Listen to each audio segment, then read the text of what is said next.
तो ये पूरा आपका एलिमेंट्री कैनाल की हो गई कहानी खत्म। ठीक है। इंटेस्टाइन की वॉल में इंटेस्टाइनल ग्लैंड भी होता है, दैट सीक्रेट इंटेस्टाइनल जूस, वो हमने डिस्कस कर लिया था। और अब हमें जो बात करनी है वो बहुत इंटरेस्टिंग टॉपिक होगा, that is the mechanism of digestion. हमने सारे ऑर्गन्स की बात करी है, अब हम मैकेनिज्म समझेंगे। ग्लैंड्स इसी मैकेनिज्म के साथ हम डिस्कस करेंगे, मैकेनिज्म ऑफ डाइजेशन। कौन सी ग्लैंड क्या सिक्रीट करती है वो इसी मैकेनिज्म में आपको कवर अप कर लिया जाता है। ठीक है। मैकेनिज्म ऑफ डाइजेशन में हमें ये समझना है, आपको सारे ऑर्गन्स, सब पिक्चर दिमाग में बिल्कुल क्लियर है। मैं जैसे बोलूँ कि ड्यूडेनम में ये डाइजेशन होता है, तो आपका ड्यूडेनम पता है। आपके स्टमक में ये डाइजेशन होता है, आपको स्टमक पता है। बक्कल कैविटी में ये डाइजेशन होता है, बक्कल कैविटी पता है। इंटेस्टाइन में ये डाइजेशन होता है, इंटेस्टाइन पता है। बात समझ आ रही? इसलिए पहले ऑर्गन सिस्टम पढ़ लेते हैं, अब मैकेनिज्म पढ़ते हैं। अब मैकेनिज्म में हमें सबसे पहले एक बात समझनी होगी, डाइजेशन। What is digestion? बोलो, क्या समझते हो डाइजेशन को? हाँ, ब्रेक डाउन ऑफ, सही है, इतना लिखो, break down of complex food. Complex, कुछ वर्ड और ऐड करने हैं, complex and insoluble food into insoluble के साथ डिफ्यूजिबल भी लिख सकते हो, into simple and soluble form, या simple and soluble food। Simple हो और सॉल्युबल फॉर्म में कन्वर्जन हो जाए, दैट इज अ डाइजेशन। यहां आप ऐसे लिख सकते हो, कॉम्प्लेक्स इनसॉल्युबल फूड का कन्वर्जन किसमें हो? सिंपल, किसमें? सिंपल सॉल्युबल फूड में। अब ये किसी ऐसे अपने आप नहीं होता है, there is a involvement of enzymes. इस कन्वर्जन के लिए एंजाइम्स चाहिए होते हैं। क्या चाहिए होते हैं? Enzymes. Enzymes are the biocatalyst. जिसको कंफ्यूजन है वो एंजाइम्स को नोट कर लेना, they are the biocatalyst. Catalyst क्या होता है? बायो वर्ड मतलब लिविंग सिस्टम का कैटालिस्ट है। कैटालिस्ट आर दो सब्सटेंसेस व्हिच कैन, हाँ, which can change the rate of reaction, which can change the rate of reaction. जो रेट ऑफ रिएक्शन का को चेंज कर दे उनको हम कैटालिस्ट कहते हैं। बायो कैटालिस्ट वो same as it is catalyst की तरह बिहेव करता है, but they are the part of living system. वो सेल में, लिविंग सिस्टम में ये काम कर रहा होता है। ठीक है। तो कॉम्प्लेक्स इनसॉल्युबल फूड को सिंपल सॉल्युबल फॉर्म में कन्वर्ट करना, दैट इज अ डाइजेशन। जो दूसरी बात डाइजेशन के लिए याद रखनी है, digestion is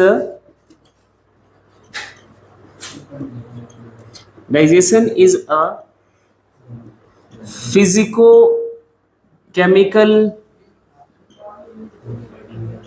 process. Physico chemical process है। कैसा प्रोसेस है? फिजिको केमिकल प्रोसेस है। अब इसका मतलब समझना है, फिजिको केमिकल प्रोसेस मतलब ये जो ब्रेकडाउन है, this breakdown is, it may be physical breakdown. ये कैसा हो सकता है? फिजिकल ब्रेकडाउन होगा या फिर केमिकल ब्रेकडाउन होगा, दोनों ब्रेकडाउन होगा। फिजिकल ब्रेकडाउन भी होता है और साथ साथ में केमिकल ब्रेकडाउन भी होता है। फिजिकल ब्रेकडाउन क्या है? हाँ, ये समझते हैं, फिजिकल ब्रेकडाउन ऑफ फूड क्या होता है ना। जब फिजिकल ब्रेकडाउन ऑफ फूड की बात करते हैं तो जरा आप सोचो, रोटी आपने उठाई, हाथ से तोड़ा, that is a physical process. मुंह में निवाला बना के आपने डाला, चबाया, चबाना इज ऑल्सो फिजिकल ब्रेकडाउन।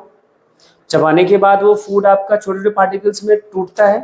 अगर वो ना टूटे तो एंजाइमेटिक एक्टिविटी ढंग से ना हो, तो चबाना भी डाइजेशन है, and that is a purely physical, क्योंकि मसल्स उसको ऐसे ऐसे करती हैं, है ना।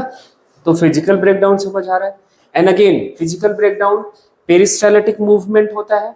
मैंने बोला strongest peristalsis occurs in stomach, है ना, फास्टेस्ट और स्ट्रॉन्गेस्ट भी। तो वो जब स्टमक चल रहा है ऐसे पेरिस्टालिसिस कर रहा है बैग में, मैंने बोला था ना पत्थर डाल के ऐसे ऐसे करे, तो वो फूड पार्टिकल्स एक दूसरे के ऊपर फ्रिक्शन कर रहे हैं ना, फ्रिक्शन की वजह से जो टूट रहा है, that is a physical breakdown. हाँ, ज्यादा चबाना भी चाहिए, एंड एक टाइम इंटरवल जो फूड को हमें स्टमक में मिलना चाहिए, जो गैप मील के बीच होना चाहिए, वो भी प्रॉपर होना चाहिए। ऐसा नहीं कि हर 1 घंटे में खाते रहो। ठीक है, समझ आया फिजिकल ब्रेकडाउन? फिजिकल ब्रेकडाउन समझ आ गया। केमिकल ब्रेकडाउन को कोई ज्यादा लोड समझने के लिए, क्योंकि एंजाइम्स आर केमिकल, है ना। हम सभी को हमें समझना है कि हर एक पार्ट में, स्टार्टिंग फ्रॉम माउथ या buccal cavity to end of the last part of the intestine, rectum तक क्या क्या डाइजेशन होता है, वो सब समझेंगे अब। ठीक है, चलें स्टार्ट कर लें। अब हम स्टार्ट करते हैं डाइजेशन इन बक्कल कैविटी। सबसे पहला मतलब हमें समझना है कि डाइजेशन बक्कल कैविटी में कैसा होता है, क्या होता है ना, वो देखेंगे। डाइजेशन इन बक्कल कैविटी। अब बक्कल कैविटी में जो आपकी ग्लैंड आती है उसका नाम है सैलिवरी ग्लैंड। सैलिवरी ग्लैंड का सिक्रीशन बक्कल कैविटी में आता है। Secretion of salivary gland is powers into buccal cavity. ठीक है, सैलिवरी ग्लैंड सिक्रीट करता है, जो सिक्रीशन, इसका जो सिक्रीशन है उसको हम क्या बोलते हैं? सलाइवा। सैलिवरी ग्लैंड आपके पास 3 पेयर्स में है। कितने पेयर्स में है? 3 पेयर्स में है। इन तीनों पेयर्स का नाम लिखो। पैरोटिड, सबलिंगुअल एंड सब मैंडिबुलर, या सब मैक्सिलरी भी बोलते हैं इसको। पैरोटिड जो है आपका, वो इधर है बिल्कुल जॉ या ईयर के पास, उधर से एक डक्ट आती है आपके बक्कल कैविटी में, खुलती है। सबलिंगुअल टंग के नीचे है, वो उसकी भी अपनी डक्ट है जो आके बक्कल कैविटी में खुलती है। सब मैंडिबुलर जॉ के पीछे है ना, और उधर से भी आके एक आपकी डक्ट, सारी ये ग्लैंड्स का डक्ट जो है बक्कल कैविटी में ओपन होता है। एंड ये सभी का सिक्रीशन को मिला के हम, इन सभी के सिक्रीशन को मिला के हम क्या बोल देते हैं? सलाइवा। ठीक है, अब सलाइवा का कंपोजिशन देखो। सलाइवा में जो एंजाइम्स हैं वो हमें समझने हैं, and mostly it is a water, mostly it has a water, पानी होता है। और सलाइवा का फंक्शन क्या है? पहले कॉम्पोजिशन समझ लो, फिर फंक्शन अपने आप आ जाएगा आपको। Saliva has following enzymes. पहला नाम लिखना, लाइसोजाइम। कौन सा एंजाइम? लाइसोजाइम। ठीक, लाइसोजाइम का फंक्शन क्या है? लाइसोजाइम का फंक्शन क्या है वो यहां पे लिखो। It can breaks the bacterial cell wall, या फिर it can digest the bacterial cell wall. जो माइक्रोब्स, जो बैक्टीरिया आपके बक्कल कैविटी में जाता है, ये लाइसोजाइम उनको ब्रेक कर देता है, उनको डाइजेस्ट कर देता है, खत्म कर देता है। ये इनका काम है। ठीक, दूसरा एंजाइम है सैलिवरी अमाइलेज, या इसी का नाम दूसरा होता है टाइलिन। पी साइलेंट होता है, हाँ, पी साइलेंट होता है, और इसको हम बोलते हैं टाइलिन। क्या बोलते हैं? टाइलिन। इसका फंक्शन है इसका यहाँ पे फंक्शन लिखना, कुक्ड स्टार्च को, कौन से स्टार्च को? Cooked starch. सिर्फ स्टार्च मत लिखना, क्या लिखोगे? Cooked starch. मतलब चावल आप चबा के सैलिवरी एमाइलेज से नहीं डाइजेस्ट करते, लेकिन पके हुए चावल को खा के डाइजेस्ट कर सकते हो। ठीक है, कुक्ड स्टार्च को ये माल्टोज में कन्वर्ट करता है, ये टाइलिन का फंक्शन। टाइलिन क्या करता है? कुक्ड स्टार्च को किस में कन्वर्ट करता है? माल्टोज में कन्वर्ट करता है। अब अभी ये माल्टोज क्या है वो अपन समझेंगे। Salivary amylase, salivary amylase is enzyme. तो ये रिएक्शन ही लिख रहे हो बेटे, और पीएच लिखा होगा, एसिडिक पीएच होता है, बस मीडियम है वो, बस इतनी सी बात है। रिएक्शन में कोई एक रिएक्टेंट होगा, प्रोडक्ट बनेगा in the presence of some enzyme, और एंजाइम आपके पास है, रिएक्टेंट है, प्रोडक्ट है, और क्या चाहिए भाई? मीडियम लिखा होगा, बस ये लिखा हो सकता है और कुछ नहीं।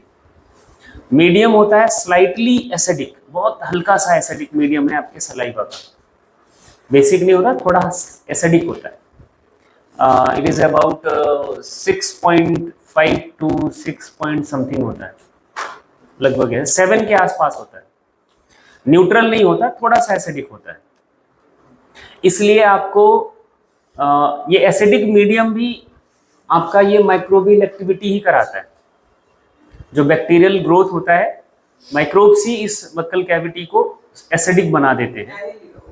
तो वो टाइलिन ही तो लिखा है बेटे। तो हाँ 6.8 के आसपास होता है। तो ये एसिडिक मीडियम को ही हम न्यूट्रलाइज करने के लिए सुबह उठ के वो पेस्ट, पेस्ट बेसिक होता है। जो आप कोई भी कोलगेट इस्तेमाल करते हो, that is basic in nature. तो एसिड और बेस का रिएक्शन तो पढ़ते हो, न्यूट्रलाइज कर देता है। इसलिए सुबह सुबह आपको थोड़ा सा क्या आता है, फ्रेशनेस वाला फील, कि अब न्यूट्रल सा हो गया। हाँ बहुत अच्छा काम करते हो, तुम्हारे दांत तुम्हारे बुढ़ापे में साथ देंगे। और आपने ये वाला इस तरीका तो पढ़ ही रखा है, जब फूड आपका किससे मिल जाए, सैलिवरी एमाइलेज के साथ, तो क्या बोल देते हो इसको? बोलस। ठीक है, इतना बोलो। बक्कल कैविटी के बाद आपका फूड किधर जाएगा? फेरिंग्स, फेरिंग से होते हुए ओइसोफेगस, ओइसोफेगस से होते हुए स्टमक, है ना। अब यही रुकते हैं स्टमक पे। फेरिंग्स एंड ओइसोफेगस में कोई डाइजेशन नहीं होता, that is just a passage, एक रास्ता है फूड को स्टमक तक पहुंचाने का। नीचे लिख लो, there is no digestion in pharynx and, it provide just passage for food. There is no digestion in pharynx and oesophagus. It provides passage for food. It provides just passage for food. और आपने जो ये salivary amylase, sorry saliva में एक enzyme का नाम लिखा है लाइसोजाइम, ये एंजाइम बहुत इंपॉर्टेंट है। ये बॉडी में जितने ओपनिंग्स हैं, जैसे आपके टीयर में आई बॉल आपकी भीगी हुई है, कभी भी आई बॉल सूखी नहीं होती। ये जो इसको इसके ऊपर लिक्विड है, that is also ptyalin, ptyalin sorry lysozyme. जो माइक्रोबियल एक्टिविटी आपकी आंख पे होनी होती है ना, वो वही खत्म कर देते हैं, क्योंकि डायरेक्ट इन्वायरमेंट के कांटेक्ट में है भाई। एयर से माइक्रोब्स जाएगा और वो आपकी आंख को बर्बाद कर सकता है, लेकिन नेचर ने एक डिफेंस लाइन बैठा दी कि तू बेटा तेरा काम यही है कि कोई आए उसकी बैंड बजा दो। हाँ, और नीचे वाले ओपनिंग्स, और ओपनिंग्स में क्या है, ईयर वैक्स है वहां पे, वो आपको डिफेंस देता है। ये सैलिवरी ग्लैंड, जो पैरोटिड, सबलिंगुअल, ये सारे पड़े, उनके डक्ट के नाम है। इधर उतना आपको कर लेना, बाकी इधर जाने की जरूरत नहीं है। zygomatic arc। हाँ, ये उन्हीं के डक्ट के नाम। तो ये तो हो गई कहानी बक्कल कैविटी की खत्म, फेरिंग्स की खत्म, ओइसोफेगस की खत्म। कहाँ पहुंच गए? हेडिंग बनाओ, डाइजेशन इन स्टमक। मैंने बोला था ना मैकेनिज्म बहुत आसान है। डाइजेशन इन स्टमक, ये कल पढ़ेंगे, आज छोड़ दो। ये कल डाइजेशन का मैकेनिज्म खत्म, और स्टार्ट कर लेंगे रेस्पिरेशन नेक्स्ट। तुम लोग बहुत आराम से पढ़ो, बचा के तैयार करो। प्रणव, सैटरडे को टेस्ट है बेटे। मैकेनिज्म ऑफ डाइजेशन का जो हमारा नेक्स्ट जो बात समझना है, नेक्स्ट ऑर्गन जो है डाइजेशन इन स्टमक समझना है। Digestion in stomach. देखो, स्टमक की वॉल में एक ग्लैंड है, इसका नाम क्या था? हाँ जी, in the wall of stomach, in the wall of stomach एक ग्लैंड है, और उस ग्लैंड का नाम क्या है? Gastric gland. And gastric gland का सिक्रीशन क्या है? बोलो भाई। Gastric juice. क्या सिक्रीशन है? Gastric juice. अब इस गैस्ट्रिक जूस की जो कहानी है, कंपोजिशन है, वो देखते हैं। गैस्ट्रिक जूस का जो कंपोनेंट है वो हमने एक तो डिस्कस कर लिया था, HCl।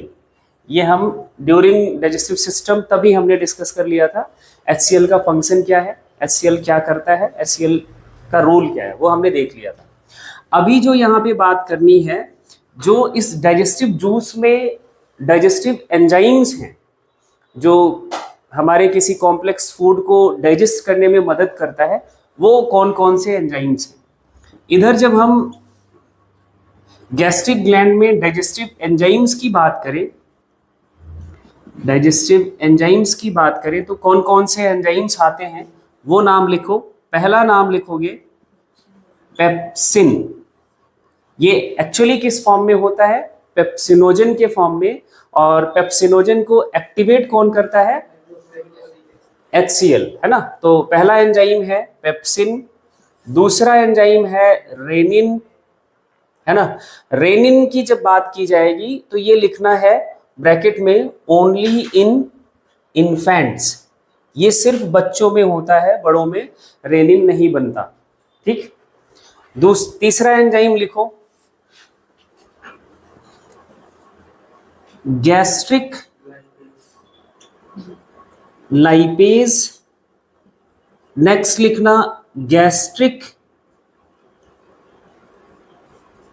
एमाइलेज। कौन कौन सा? गैस्ट्रिक लाइपेज और गैस्ट्रिक एमाइलेज। अब इन एंजाइम्स का रोल क्या है, क्या ये ब्रेक करते हैं, क्या ये डाइजेस्ट करते हैं, उनकी बात अपन को समझनी है। पेप्सिन की बात की जाए तो पेप्सिन जो है हमारा, ये एक प्रोटीन डाइजेस्टिव एंजाइम है। कैसा एंजाइम है? प्रोटीन डाइजेस्टिंग एंजाइम है, ठीक है। ये जो हम प्रोटीन इंटेक करते हैं, प्रोटीन खाते हैं, उसका डाइजेशन यही स्टमक से स्टार्ट होता है। कुछ भी प्रोटीन डाइट हमारे फूड में जो होता है, प्रोटीन का डाइजेशन स्टार्ट कहाँ से होता है? स्टमक से। उसके पहले प्रोटीन का डाइजेशन कहीं नहीं होता। लेकिन स्टार्च का डाइजेशन कहाँ से शुरू हो जाता है? बक्कल कैविटी से ही स्टार्ट हो जाता है। टाइलिन कौन सिक्रिएट करता है? Salivary gland. तो बक्कल कैविटी से ही स्टार्ट हो जाता है। ये क्वेश्चन बहुत अच्छा ये बनता है कि कार्बोहाइड्रेट का डाइजेशन कहाँ से स्टार्ट होता है, या फिर प्रोटीन का डाइजेशन कहाँ से स्टार्ट होता है? स्टमक। तो ये ध्यान रखना है, ठीक है। तो ये प्रोटीन को पेप्सिन, पेप्टोन्स एंड पेप्टाइड्स में ब्रेक कर देता है। किसमें? प्रोटीन्स को किसमें ब्रेक करता है? Peptones and peptides. ये इनका नॉर्मल ब्रेकडाउन है। ये एक थोड़ा सिंपल फॉर्म है प्रोटीन का, पेप्टोन्स एंड पेप्टाइड्स, ठीक है। पॉलीपेप्टाइड चेन क्या बोल रहे हैं, है ना, इनमें ये ब्रेक कर लेता है। दूसरा एंजाइम है, पहला तो ये हो गया, दूसरा एंजाइम जो है इसका रेनिन। रेनिन क्या करता है वो थोड़ा सा इंटरेस्टिंग है, वो समझना है। हाँ, जो हमारा मिल्क प्रोटीन है, मिल्क प्रोटीन का नाम है केसीन प्रोटीन। क्या नाम है इसका? Casein protein. ये नॉर्मली केसीन प्रोटीन जो मिल्क में है, केसीन CASEIN, केसीन प्रोटीन, ये सॉल्युबल प्रोटीन है। कैसा प्रोटीन है? सॉल्युबल फॉर्म में रहता है, मतलब मिल्क में सॉल्युबल डिसॉल्व स्टेट में रहता है, वो हमें ऐसे अलग सा नहीं दिखेगा। लेकिन जब बच्चा मिल्क कंज्यूम करता है, इनटेक करता है, तो उसके स्टमक में पहुंचते ही रेनिन जो होता है इसको कन्वर्ट कर देता है कैल्शियम पैराकेसिनेट में। किसमें कन्वर्ट कर देता है? कैल्शियम पैराकेसिनेट में। That is the insoluble form of milk protein. ये इनसॉल्युबल होता है। ये कैसा होता है? इनसॉल्युबल होता है। इसी को बोला जाता है बच्चों में, that is a curdling of milk. इसको क्या बोलते हैं? इस पूरे रिएक्शन को कर्डलिंग ऑफ मिल्क। आपने देखा होगा कि जो बच्चा बिल्कुल छोटा सा होता है, अगर उसको दूध पिलाया जाता है और उसके पेट पे अगर थोड़ा प्रेशर पड़ जाता है, दूध पीने के जस्ट बाद ही थोड़ा सा प्रेशर पड़ा, तो वो दूध की उल्टी करता है और वो दही के फॉर्म में, क्लॉट के फॉर्म में बाहर आता है। वो ये कन्वर्जन है ना। That is a super fast machine to make curd. दूध पिलाओ, दही बाहर। ठीक, तो इसको, हाँ, इसको हम बोलते हैं क्या? Curdling of milk. ठीक, ये बच्चों में चलता है और कहीं नहीं। ठीक है, इन्फेंट्स में ही होता है। उसके बाद दो एंजाइम का नाम और है आपका, गैस्ट्रिक लाइपेज और गैस्ट्रिक एमाइलेज। इनके बारे में थोड़ा सा समझ लो। वैसे इनका रोल क्या है वो आई थिंक आपको आइडिया होगा। जैसे एमाइलेज का नाम आपने सुन रखा है, सलेवरी एमाइलेज, वो स्टार्च को डाइजेस्ट करता है ना। लाइपेज ऐसा एंजाइम है जो फैट को डाइजेस्ट करता है, फैट को ब्रेक करता है ना। लेकिन प्रॉब्लम इन एंजाइम्स की ये है, these enzyme works properly in alkaline medium, not in acidic medium. ये कौन से मीडियम में बढ़िया से काम करता है? Alkaline medium. और स्टमक में कैसा मीडियम होता है? हाईली एसिडिक मीडियम है। तो इनका बहुत ज्यादा डाइजेशन में रोल नहीं है, बहुत ज्यादा डाइजेशन में रोल नहीं है। ठीक, एसिडिक में उसका जो इस एंजाइम का कन्फिगरेशन है वो डिस्टॉर्टेड होता है, चेंज रहता है, तो इसलिए वो काम नहीं कर पाता। एंजाइम्स का कन्फिगरेशन इंपॉर्टेंट होता है उनकी प्रॉपर फंक्शनिंग के लिए। कन्फिगरेशन क्या होता है? उनकी बनावट कैसी है। वो बनावट अगर ढंग की है तभी वो काम करेगा, अदरवाइज नहीं करता। ठीक है, तो इनका जो गैस्ट्रिक लाइपेज और गैस्ट्रिक एमाइलेज है, ये इनके लिए यहीं पे नोट कर लेना।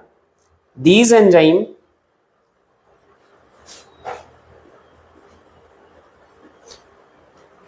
works properly in alkaline medium। ये अल्कलाइन मीडियम में काम करता है ढंग से, बढ़िया से। इधर भी थोड़ा बहुत डाइजेशन करता है। अब एक चीज और ऐड कर लो, ये आपकी जनरल नॉलेज के लिए जरूरी है। जो जितना भी स्टार्च हम खाते हैं उसका 30% स्टार्च डाइजेशन आपकी बक्कल कैविटी में हो जाता है, अगर प्रॉपरली अपन ने च्यूइंग करा है तब। कितना परसेंट? लेकिन च्यूइंग पे कौन सा टाइम देता है? 2 बार हमने मुंह में इधर उधर लाया, निकल लिया, प्रॉपर सलाइवा भी मिक्स नहीं होता, तो डाइजेशन आपका ढंग से कैसे होगा? जो 30% बक्कल कैविटी में हो रहा था उसको आपने 10% करा, 20% बिना डाइजेस्ट करे पेट को लोड दे दिया, आगे लोड पड़ेगा? जो काम इधर हो रहा था वो आगे आपने यहाँ नहीं किया तो आगे लोड बढ़ेगा। तो इसलिए डाइजेस्टिव सिस्टम से रिलेटेड प्रॉब्लम्स अब बढ़ रही है। दूसरा, प्रोटीन का डाइजेशन ज़्यादातर क्या, लगभग जितना भी हम प्रोटीन इनटेक करते हैं उसका 25% डाइजेशन स्टमक में हो जाता है पेप्सिन के थ्रू। कि इन एंजाइम्स का काम जो है वो यहीं पे लिख लो। जैसे लाइपेज की बात करें, लाइपेज, कौन सा lipase? Gastric lipase. Gastric lipase का काम है ये इमल्सिफाइड फैट को, गैस्ट्रिक लाइपेज यहां लिख रहा हूं मैं, कौन से फैट को? इमल्सिफाइड फैट को ट्राइग्लिसराइड्स में ब्रेक करता है, ट्राइग्लिसराइड्स में ब्रेक करता है। अब आपके सामने दोनों वर्ड बिल्कुल नए हैं, इमल्सिफाइड फैट एंड ट्राइग्लिसराइड्स। इन दोनों वर्ड्स को समझना है। आपने एक ग्लास पानी लेना है, उसमें ऑयल के कुछ ड्रॉप्स डालने हैं, है ना? तो आपको क्या दिखेगा? ऑयल्स के छोटे छोटे ड्रॉप्स है। ऑयल एक बड़े ड्रॉप के फॉर्म में इकट्ठा रहता है पानी के सरफेस पर, है ना? उसको हम अगर सेक कर दें तो वो ड्रॉप छोटे छोटे टुकड़ों में टूट जाएगा ऑयल का। That is the emulsification of fat. ऐसे ही जो हम फैट खाते हैं, जो भी हमारा फैटी फूड होता है, उसमें से बहुत थोड़ा अमाउंट फैट का इमल्सिफाइड फॉर्म में होता है, और उसी इमल्सिफाइड फैट के ऊपर ये गैस्ट्रिक लाइपेज काम कर सकता है। जो नॉर्मल फैट है उनके ऊपर नहीं करता, उनके ऊपर नहीं करता, ये ध्यान रखना है। और जो हमारा ट्राइग्लिसराइड का बात कर रहे हैं यहाँ पे, हाँ, जो हमारा फैट होता है, फैट की कहानी थोड़ी सी सुन लो। Fat actually alcohol and fatty acid का डेरिवेटिव होता है। किसका? अल्कोहल एंड फैटी एसिड का डेरिवेटिव होता है फैट। फैट की जब बात करते हैं, that is the derivative of alcohol and fatty acids, तब बनता है एक फैट का मॉलिक्यूल। और यहाँ अल्कोहल के फॉर्म में जो नेचुरल हमारे फैट जिसका हम कंजम्पशन करते हैं, अल्कोहल के फॉर्म में हम यूज करते हैं ग्लिसरॉल का। किसका? ग्लिसरॉल का। ग्लिसरॉल का फॉर्मूला अगर आप देखोगे CH2OH, CHOH एंड CH2OH होता है। अल्कोहल का एक ये टाइप, एक एग्जाम्पल है। ग्लिसरॉल इज एक एग्जाम्पल ऑफ अल्कोहल। इसी के साथ फैट के मॉलिक्यूल्स जुड़ते हैं और 3 फैटी एसिड का मॉलिक्यूल जुड़ता है। कितने मॉलिक्यूल? 3 फैटी एसिड मॉलिक्यूल जुड़ता है तो एक फैट का मॉलिक्यूल बनता है कुछ इस तरह से।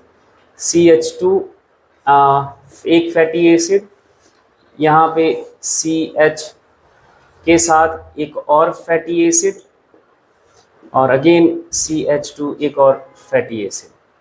तो 3 फैटी एसिड एक ग्लिसरॉल मॉलिक्यूल से जुड़े होते हैं।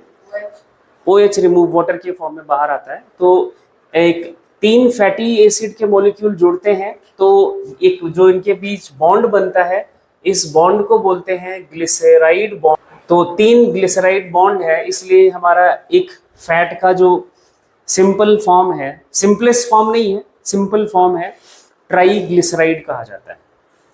फैट ब्रेक होने के बाद किस में कन्वर्ट होता है? पहले ट्राइग्लिसराइड में। That is not a simplest form of fat, that is a simple form of fat.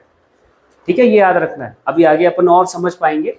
अब देखो इधर जो आपकी ये फैटी एसिड की कहानी है, इसको समझना जरूरी है। फैटी एसिड 2 टाइप के होते हैं।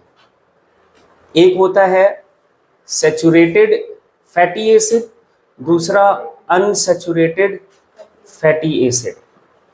अब आप कैसे पहचानोगे कि किसी फैट में जो आप कोई ऑयल या घी या कुछ भी जो फैटी सब्सटेंस खा रहे हो वो सैचुरेटेड फैटी एसिड से मिलकर बना है या फिर अनसैचुरेटेड फैटी एसिड से मिलकर बना है? इसका बड़ा सिंपल सा बेसिक सा रूल है। नॉर्मल टेम्परेचर पर, कौन से टेम्परेचर पर? नॉर्मल टेम्परेचर, रूम टेम्परेचर पर जब कोई फैट लिक्विड स्टेट में हो, किस स्टेट में हो? लिक्विड स्टेट में हो उसमें अनसैचुरेटेड फैटी एसिड ज़्यादा अमाउंट में है या फिर अनसैचुरेटेड फैटी एसिड से बना है। जैसे बेस्ट एग्जाम्पल है मस्टर्ड ऑयल, वो कभी भी जमता नहीं, सॉलिड स्टेट में नहीं होता, रूम टेम्परेचर हो या इवन कोल्ड सीजन में भी वो लिक्विड स्टेट में ही होता है। दैट इज हाँ, वो गर्मियों में नहीं, रूम टेम्परेचर का मतलब लगभग 25 डिग्री सेल्सियस के आसपास, उस पर वो शायद थोड़ा बहुत जमता है, पूरा नहीं जमता है। तो मैं बेस्ट एग्जांपल है मस्टर्ड ऑयल। और हमारा जो खाने का बेसिक जो फैटी मटेरियल था एंशियंट टाइम से देखें तो बेस्ट ऑयल था मस्टर्ड ऑयल। वो बाद में हमने रिफाइंड ऑयल, पाम ऑयल, ये ऑयल, वो ऑयल सब ऐड करा है ना। तो ये सब कुछ ठीक नहीं है। अब उसके बाद हम ज़्यादातर जो चीज़ें खाते हैं फ्राइड फॉर्म में, केन्ड फॉर्म में, केनिंग प्रोसेस में जो इस्तेमाल ऑयल होता है, फैट जो इस्तेमाल होता है, मोस्टली वो सेचुरेटेड होते हैं। जो वो एक केन में पैक होके आता है डालडा टाइप का, गरम किया, मेल्ट किया, फिर ठंडा हुआ, जम गया, वो अनसेचुरेटेड फैट्स होते हैं। अब इसका प्रॉब्लम क्या होता है, क्यों नहीं खाना चाहिए? बॉडी में अनसेचुरेटेड फैटी एसिड जो हैं, they take part in, they have tendency to participate in metabolism. इनका ब्रेकडाउन होता है बॉडी में, इनसे एनर्जी निकाली जा सकती है जब जरूरत पड़ता है, इजीली, आसानी से, इसलिए ये बॉडी में स्टोर नहीं होता। बट जब हम सेचुरेटेड फैटी एसिड की बात करते हैं, they have not tendency to take part in metabolism. ये इनकी टेंडेंसी होती है कि हम कहीं स्टोर हो जाएंगे, बॉडी में ये स्टोर होता है, and that causes main factor of obesity. Gastric amylase क्या करता है? एक तो हमारा स्टार्च का डाइजेशन थोड़ा बहुत क्या बक्कल कैविटी में हो जाता है, उसके बाद स्टमक में पहुंचा, स्टमक में भी थोड़ा बहुत डाइजेशन होता है, 1-2% स्टार्च का डाइजेशन गैस्ट्रिक एमाइलेज की मदद से हो जाता है। ठीक है, तो ये स्टार्च को गैस्ट्रिक एमाइलेज ये ठीक से काम नहीं कर पाता क्योंकि एसिडिक मीडियम है, तो ये माल्टोज में ब्रेक कर लेता है। हाँ, जो एमाइलेज ने किया। ठीक है, तो ये इनका स्टमक की कहानी हो गई खत्म। अब नेक्स्ट आपका जो साइट है डाइजेशन का, वो कौन सा है? इंटेस्टाइन। इंटेस्टाइन में भी कौन सा? स्मॉल इंटेस्टाइन का पहला पार्ट ड्यूडेनम। मेन डाइजेशन इसी हिस्से में होता है। हेडिंग बना लो, digestion in small intestine. Digestion in small intestine. Small intestine में जब हम डाइजेशन की बात करें तो हम पहले बात करेंगे किसमें? इन ड्यूडेनम। ड्यूडेनम में हम इसको डाइजेशन करने की कोशिश, डाइजेशन क्या होता है उसके बारे में बात करेंगे। ठीक है, ड्यूडेनम में देखो क्या क्या डाइजेस्टिव जूसेस ऐड होते हैं। ड्यूडेनम में 2 जूसेस आते हैं, या आपको याद हो तो ड्यूडेनम में पहला जो डाइजेस्टिव जूस आता है वो आता है आपका बाइल जूस, जिसे कौन सिक्रीट करता है? लीवर। सिक्रीटेड बाई लीवर, ये सिक्रीट करा जाता है लीवर से। दूसरा जो आपका कंपोनेंट है वो आता है कौन सा? पैंक्रियाटिक जूस, जो कौन सिक्रीट करता है? Secreted by pancreas. अब देखो ये मैकेनिज्म उसी को समझ आएगा जिसने पहले डाइजेस्टिव सिस्टम पढ़ रखा होगा। अगर वो बिना डाइजेस्टिव सिस्टम पढ़े ये मैकेनिज्म पढ़ेगा तो वो थोड़ा सा परेशान होएगा कि ये पैंक्रियाटिक जूस क्या है, बाइल जूस क्या है, कहाँ से आ रहा है, कैसे आ रहा है ना, वो चीज़ें आपको डाइजेस्टिव सिस्टम से आएगी। ठीक समझ। अब यहाँ पे हम बाइल जूस के बारे में पहले बात करेंगे, फिर पैंक्रियाटिक जूस पे आएंगे। ठीक है, पहला पॉइंट तो आपको यही याद रखना है, bile juice is secreted by liver. कहाँ, कौन सिक्रीट करता है? लीवर। एंड ये थोड़ा बहुत स्टोर होता है, it's small amount its small amount is stored in gall bladder. कहाँ पे स्टोर होता है? गॉल ब्लैडर में थोड़ा बहुत स्टोर हो जाता है, ठीक है। जो आप जब फैटी फूड ज्यादा खाते हो तब ये यूज में होता है। बाइल जूस के कॉम्पोजिशन की बात करोगे तो ये एक अल्कलाइन सॉल्यूशन है। कैसा सॉल्यूशन है? अल्कलाइन, बेसिक नेचर का सॉल्यूशन है। कैसा नेचर का है? अल्कलाइन सॉल्यूशन है, अल्कलाइन इन नेचर, ठीक, अल्कलाइन नेचर का है। इसमें कुछ सॉल्ट्स होते हैं जिसे हम बोलते हैं bile salt. It contains bile salt. ये इतनी बात आपको समझ के रखनी है। अब इसका फंक्शन क्या है वो देखो। पहला फंक्शन यहां ध्यान से समझना। पहला फंक्शन है, जो हमारा फूड स्टमक में था वो कैसा मीडियम का होगा? एसिडिक होगा। उसके साथ ये बाइल जूस रिएक्ट करता है, उसको न्यूट्रलाइज करता है। एसिड बेस का रिएक्शन से न्यूट्रलाइजेशन होता है। एंड फूड का मीडियम जो आगे ड्यूडेनम में आ रहा है, इसका मीडियम को बेसिक मीडियम में कन्वर्ट करता है ना। इसका काम पहला है, it neutralises acidic medium of food and converts them in basic medium में उसको कन्वर्ट करता है। पहला काम। और एक बात बहुत इंपॉर्टेंट याद रखना है, बाइल जूस के पास कोई डाइजेस्टिव एंजाइम नहीं होता। They have no digestive enzyme, या bile juice have not any digestive enzyme, have not any digestive enzyme. इनके पास कोई भी डाइजेस्टिव एंजाइम नहीं होता, ठीक। दूसरा, इसका जो फंक्शन की बात यहां हम करेंगे वो अब ध्यान से समझना।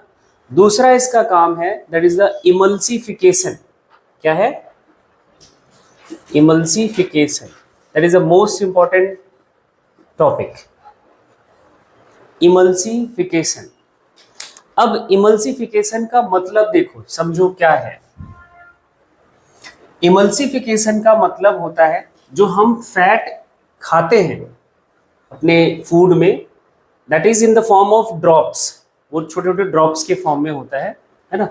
और उनको बहुत छोटे ड्रॉप्स में कन्वर्ट करना, या जिसे हम बोलेंगे droplets, that is a emulsification.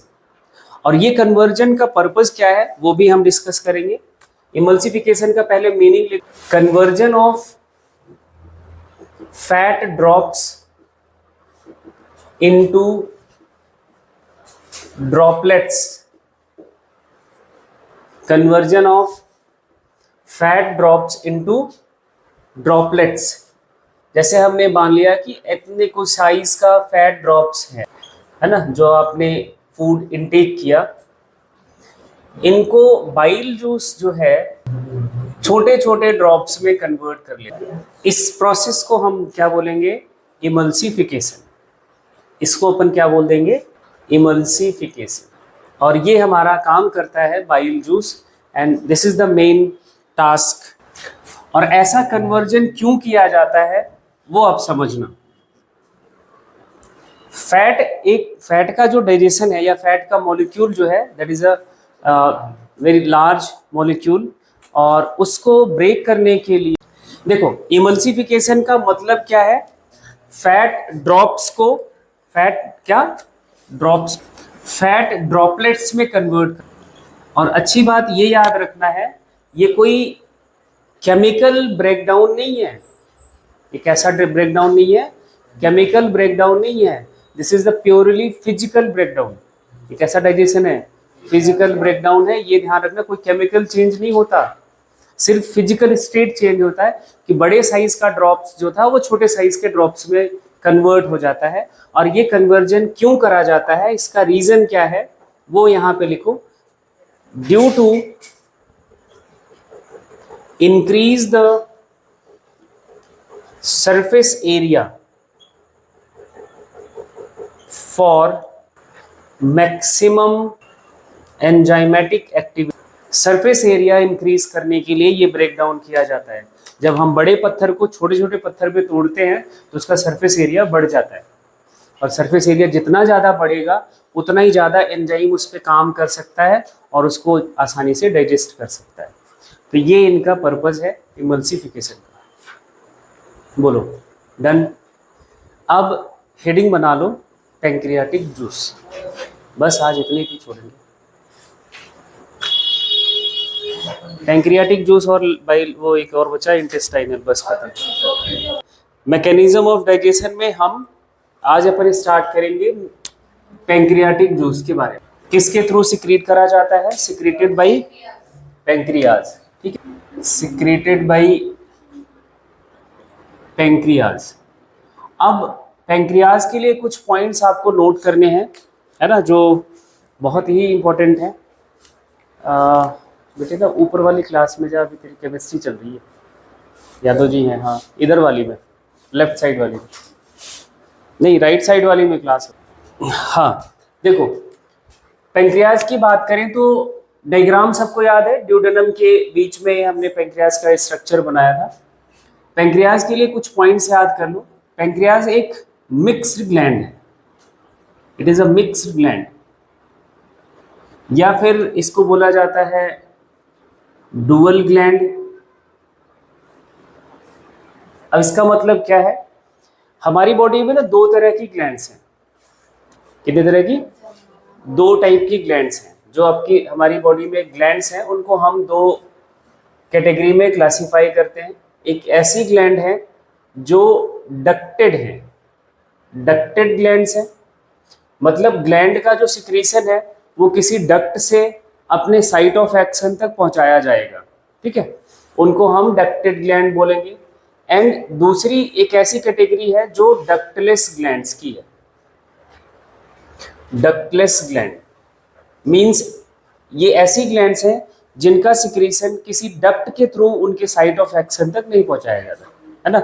वो डायरेक्ट अपना सिक्रीशन ब्लड में सिक्रीट कर देगा और ब्लड के थ्रू वो पहुंचाया जाएगा। उनका खुद का कोई डक्ट सिस्टम नहीं होता। ठीक, डक्टेड ग्लैंड को बोला जाता है एक्सोक्राइन ग्लैंड। क्या बोलेंगे? Exocrine gland. एंड जो डक्टलेस ग्लैंड है इनको बोला जाता है एंडोक्राइन ग्लैंड। ठीक, एक्सोक्राइन ग्लैंड्स और एंडोक्राइन ग्लैंड्स। एक्सोक्राइन ग्लैंड का जो सिक्रीशन है वो मेनली एंजाइम्स होते हैं। इनका जो सिक्रीशन होता है, सिक्रीशन इनका एंजाइम्स है, ये डाइजेस्टिव एंजाइम्स सिक्रीट करते हैं। और एंडोक्राइन ग्लैंड्स का जो सिक्रीशन होगा, इनके सिक्रीशन को हॉर्मोन्स बोला। ठीक, अब इन ग्लैंड्स के एग्जाम्पल्स कुछ याद कर लो जो आपको जरूरी हैं। अब जैसे डाइजेस्टिव ग्लैंड आपने पढ़ा था, कहाँ से एक एक क्या क्या पढ़ लिया था? एक तो पढ़ लिया आपने सैलिवरी ग्लैंड,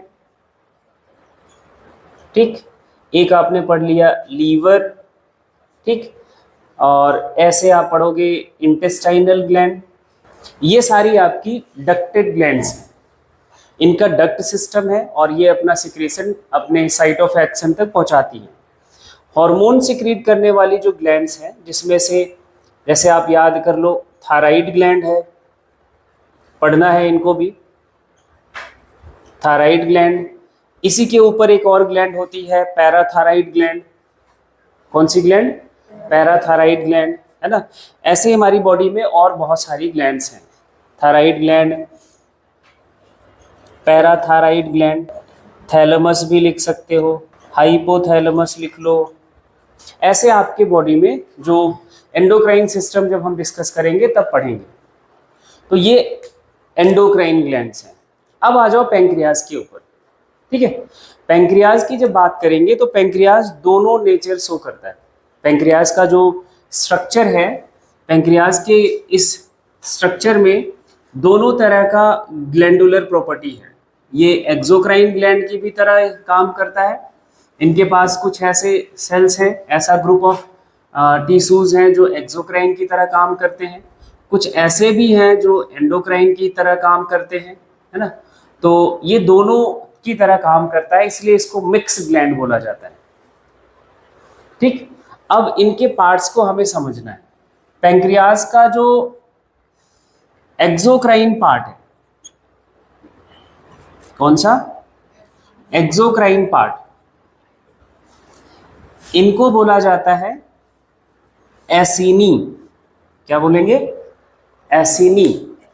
ठीक, और ये एक्सोक्राइन पार्ट पैंक्रियाज का 99% पोर्शन बनाता है।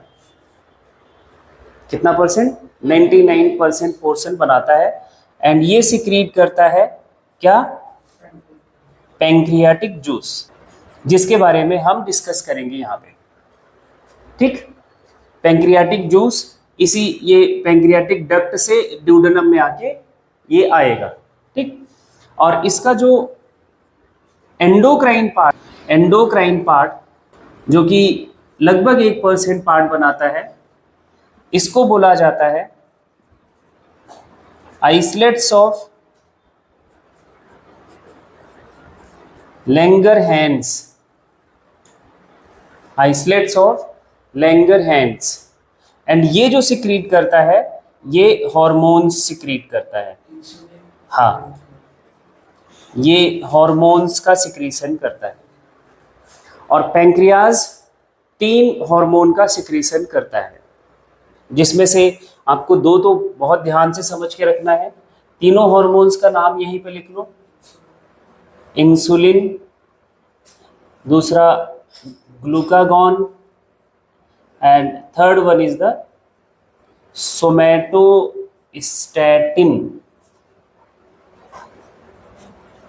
ये 3 हार्मोन का सिक्रीशन पैंक्रियाज करता है। पैंक्रियाज का जो आइसलेट ऑफ लैंगरहैंस है वो सिक्रीट करता है। बोलो, इतनी बात सबको क्लियर है? तो पैंक्रियाज कैसा ग्लैंड है? मिक्स ग्लैंड, डुअल ग्लैंड बोलते हैं। क्यों डुअल ग्लैंड बोलते हैं? क्योंकि ये दोनों प्रॉपर्टीज शो करता है। It behaves like exocrine gland as well as endocrine gland. ठीक, एक्सोक्राइन पार्ट को क्या बोलोगे? एसिनी। क्या बोलोगे? एसिनी। और एंडोक्राइन पार्ट को क्या बोलोगे? Islets of Langerhans. Acini pancreatic juice secrete करता है और आइसलेट ऑफ लैंगरहैंस क्या सिक्रीट करता है? हॉर्मोन्स। हॉर्मोन्स कौन कौन से? Insulin, glucagon and somatostatin. ठीक, बस ये डुअल ग्लैंड और नहीं, हाँ और हैं, बट 2 और हैं, है ना, 2 और हैं। हाँ, एक तो आपका टेस्टिस है, दूसरा ओवरी। अब इस पैंक्रियाटिक जूस के कॉम्पोजिशन की बात करनी है। पैंक्रियाटिक जूस के पास क्या क्या एंजाइम्स हैं? कॉम्पोजिशन पे हमें यही समझना है कि इसका जो एंजाइमेटिक कॉम्पोजिशन है, कौन कौन से एंजाइम्स इसके पास हैं। तो सबसे पहले नाम लिखना शुरू करो। ये इस पी का मतलब पैंक्रियाटिक। ठीक है, पी लिखेंगे pancreatic. Pancreatic amylase, pancreatic lipase, trypsin, and यही करके लिख लेना काइमोट्रिप्सिन,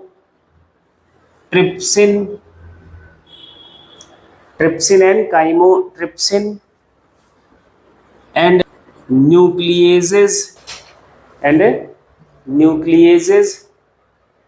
ये इनके जो एंजाइम्स हैं आपको याद रखने हैं, वो आपके सामने। इन एंजाइम्स का रोल क्या है, क्या किसको ब्रेक करता है, वो हम एक एक करके देखते हैं। अब इसके पहले एक बात और आपको याद रखनी है, जो हमारा फैट फूड में होगा, बाइल जूस उसको इमल्सिफिकेशन कर दिया होगा। बाइल जूस का काम क्या था? इमल्सिफिकेशन, और दूसरा फूड को न्यूट्रलाइज करना एंड फूड का मीडियम बेसिक कन्वर्ट करना, है ना।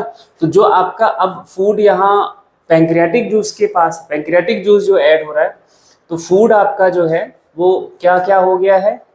फूड का जो मीडियम है, पहली बात वो बेसिक हो गया है। कैसा है? बेसिक हो गया है, पहली बात हो गया ये। दूसरा, इसके पास आपका क्या हो गया है, इमल्सिफाइड फैट है, फूड हैज अब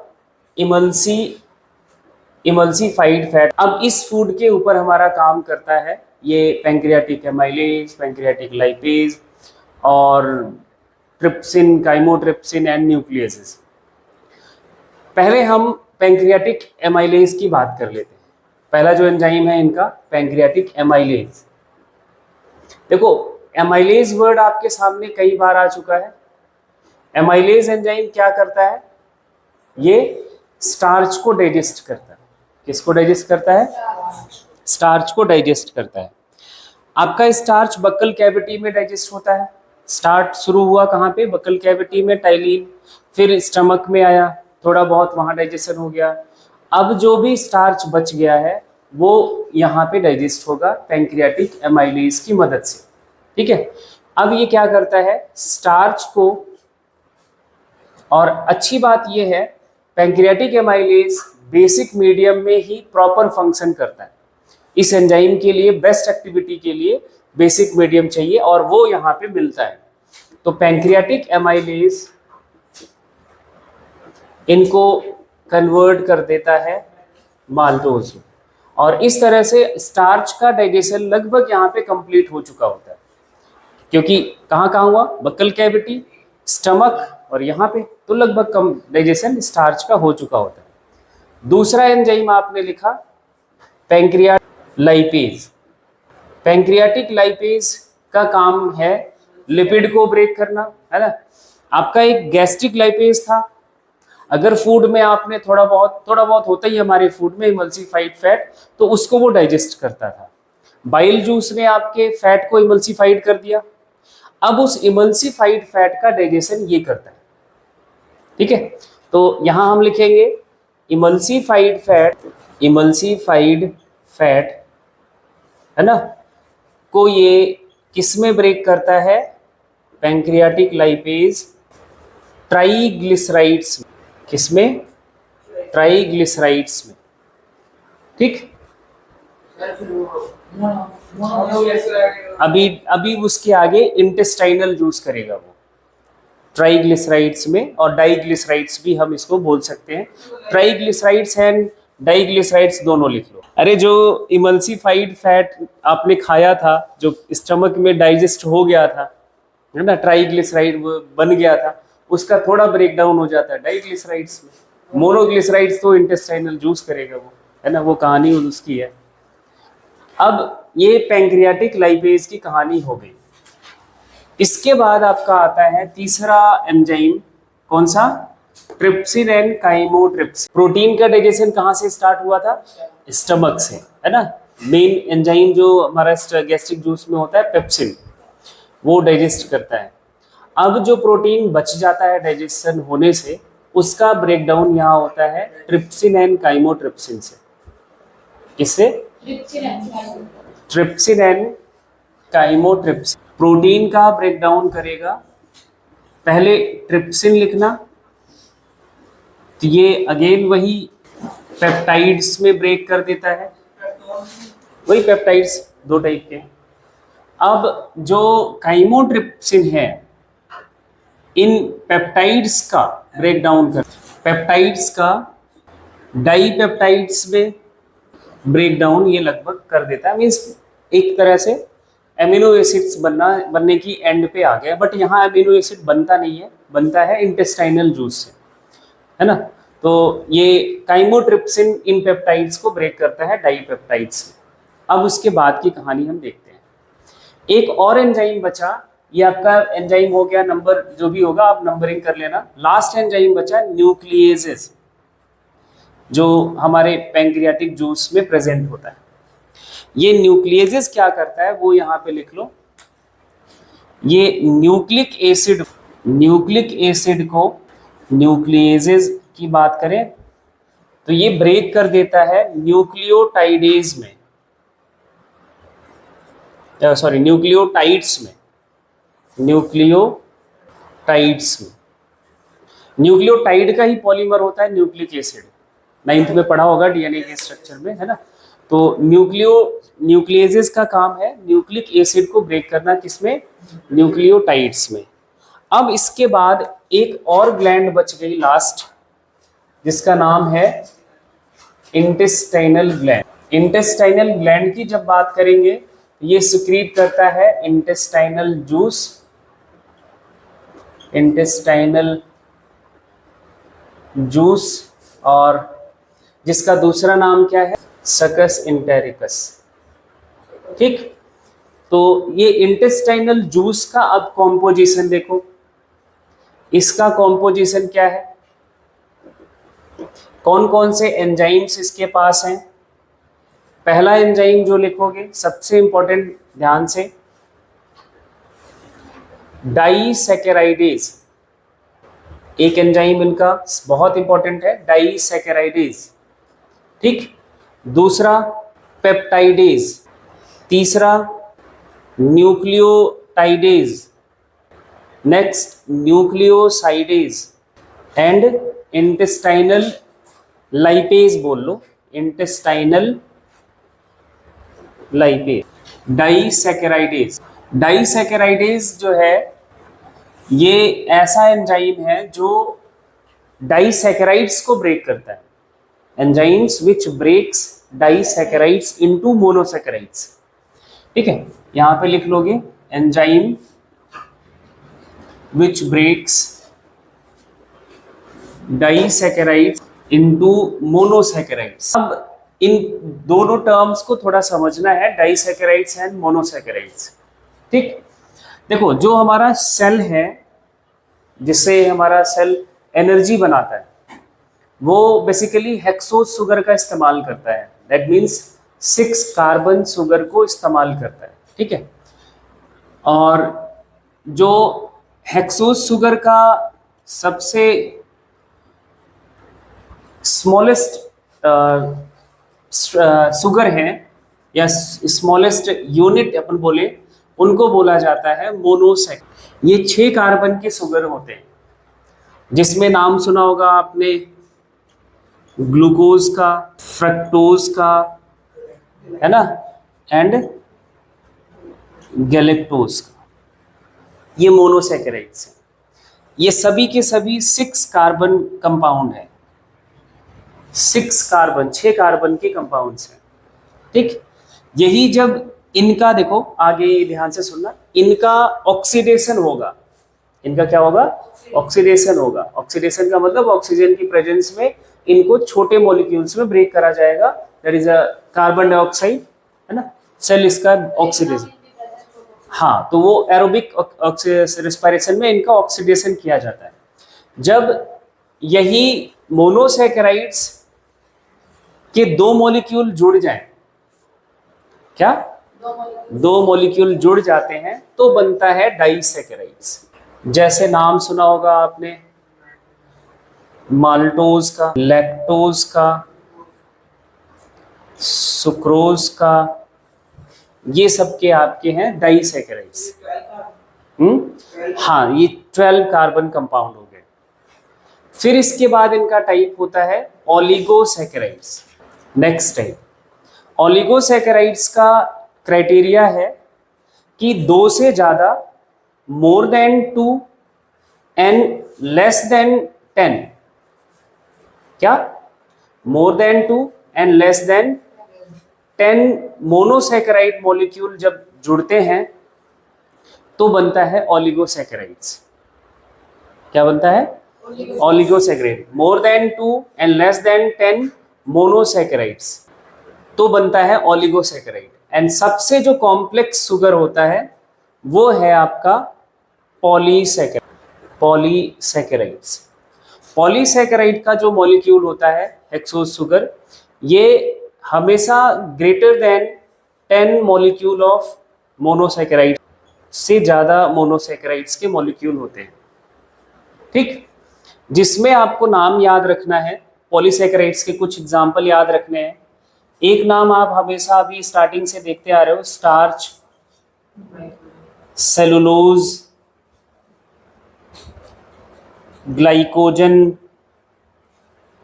ठीक, यहां मैं लिख दूं तो आपने काइटिन का नाम सुना होगा, है ना। फंगल सेल वॉल किससे बना था, काइटिन। ये सब आपके पॉलीसैकेराइड्स हैं। इतनी बात समझ आ रही है।